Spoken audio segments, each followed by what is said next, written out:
est une question qui est extrêmement cruciale. On sait tous que pour qu'il y ait industrialisation, il faut qu'il y ait de l'énergie.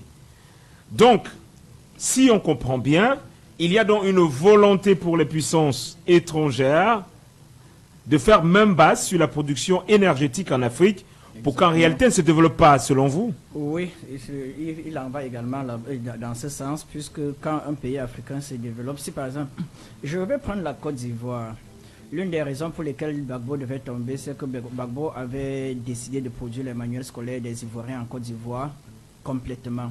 Et cela faisait perdre énormément à la France. Quand un pays africain décide de produire, et l'une des choses pour lesquelles Ahidjo est parti, c'est également cela. Ahidjo, à un certain moment, a commencé à mettre sur pied quelques chaînes industrielles. Il a commencé à se réveiller. Quelques chaînes industrielles, quelques industries qui commençaient à nuire vraiment aux intérêts de la France. Oui. Dans la chaîne, dans le commerce international, ou bien dans l'économie. Cameroun Airlines qui nuisait même déjà à Air Afrique. Même globalement, vous savez que quand vous produisez, vous ne vendez pas, vous vous appauvrissez. Alors, l'une des raisons pour lesquelles l'Europe est venue coloniser le monde des Africains était qu'ils cherchaient où vendre leurs produits. Oui. Eux tous étaient des producteurs.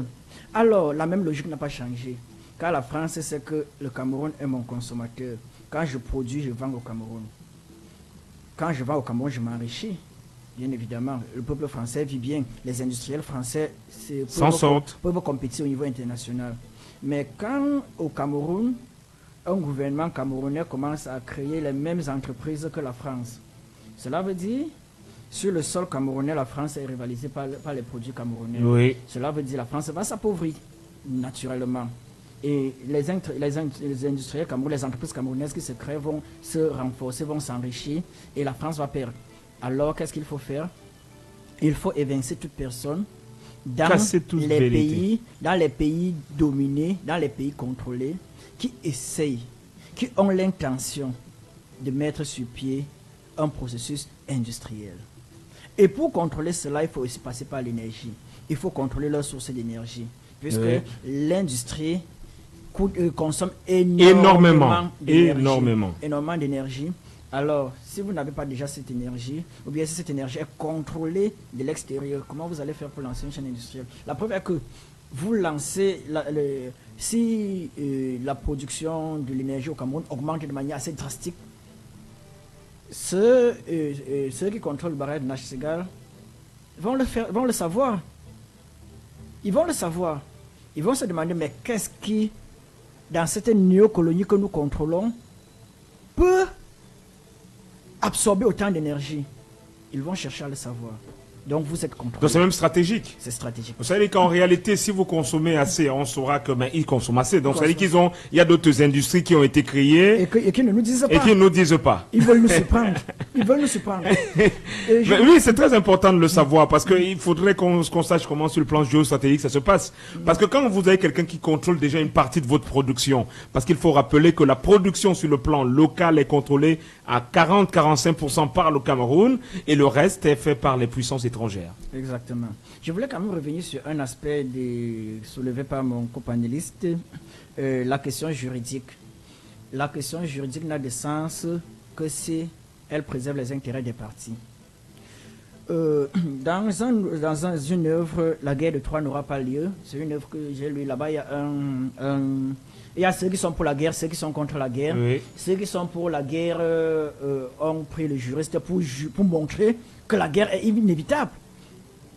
Alors, il est venu et dit, si les armées ennemies se sont mis en face de nos ennemis, ça veut dire que c'est une déclaration de guerre.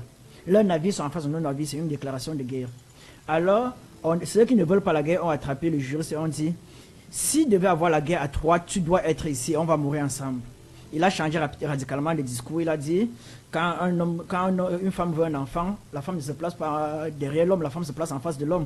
Donc ce n'était pas une déclaration de guerre, c'était un geste plutôt d'amour. Et en plus, les navires sont des navires agricoles, aucune déclaration de guerre. Pour dire, les textes sont interprétés en fonction des parties. Si un accord est signé au Cameroun et qui nous dit que notre sous-sol dépend de la France jusqu'à peut-être pendant 40 ans, et qu'un régime nationaliste prenne le pouvoir, il ne va pas dire que parce que l'accord a été signé, c'est un accord qu'il faut respecter. On met ça de côté. On abroge cela. Tout simplement. C'est comme ça que ça marche. Et beaucoup de pays ont nationalisé. La nationalisation est tout à fait normale dans les pays. Tous les pays qui aujourd'hui se sont développés, la Chine a nationalisé les entreprises étrangères. Le Cuba a nationalisé. Tous les pays, la plupart des pays qui ont émergé à un certain moment ont dit ces entreprises, elles sont sur notre sol. Ce sont nos populations qui perdent leur vie, qui y travaillent et les intérêts sont étrangers. À partir de maintenant, cette société devient nationale. La plus récente, celle qui a plus marqué était le canal de Suez. Le canal de Suez avait été construit par la France, l'Angleterre et l'Égypte. Quand l'Égypte s'est rendu compte qu'elle ne gagnait, une Égypte, je crois, c'est une Égypte, n'est-ce pas, qu'elle ne gagnait presque rien dans ce barrage, Gamal Abdel Nasser a dit en 1956, le barrage devient la propriété de l'Égypte. Et après, qu'est-ce qui s'est passé la France et l'Angleterre ont déclaré la guerre. Oui. L'Égypte a tenu et l'ONU a imposé le cessez-le-feu et le barrage de Suez est devenu une propriété égyptienne jusqu'à présent et c'est l'une des principales sources de richesse. Donc il faut en réalité qu'il y ait de réels nationalistes à la tête des États africains. Qui doivent nationaliser. Ils doivent nationaliser. Un régime qui prend le pouvoir au Cameroun n'a pas de choix. C'est parce que nos leaders veulent complaire aux puissances occidentales. Nous, à la Limara, on n'est pas venu complaire aux puissances occidentales. On le dit de manière claire, on le dit de manière ferme.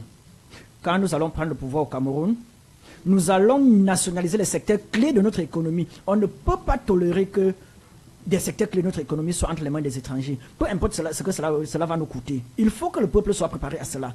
Il faut que le peuple le sache. Il le faut. Okay. Maintenant, il parlait, pour sortir d'un aspect, je sais que j'ai été un peu long, il parlait d'un aspect de la formation. 30 secondes.